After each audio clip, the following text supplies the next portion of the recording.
Hi foodies, welcome back. In today's video, we'll be making fresh tofu. What's an awara in the Hausa? Let's dive in. So first of all, you're going to wash and soak your soybean for 4 hours. Then I use my blender to blend with enough water, as you can see in the video. I'll add more water and a little bit of palm oil, give everything a good mix and then strain. I use both my strainer and cheesecloth to get out almost all the milk from the shaft. So after that, I put on my big pot on fire and then bring my milk to a boil. Remove the scum or whatever, I don't know the name, and once it starts bubbling, it's time to add your coagulant. I use pap water, but you can use tamarind juice, you can use lime juice or almond water, but pap is the best option.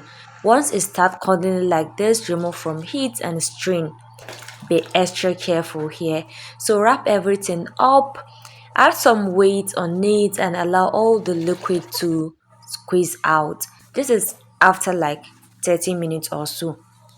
Look at how my tofu looks. It was so fluffy and it was so I don't know, delicious, I swear. Oh my god. See you guys in my next video.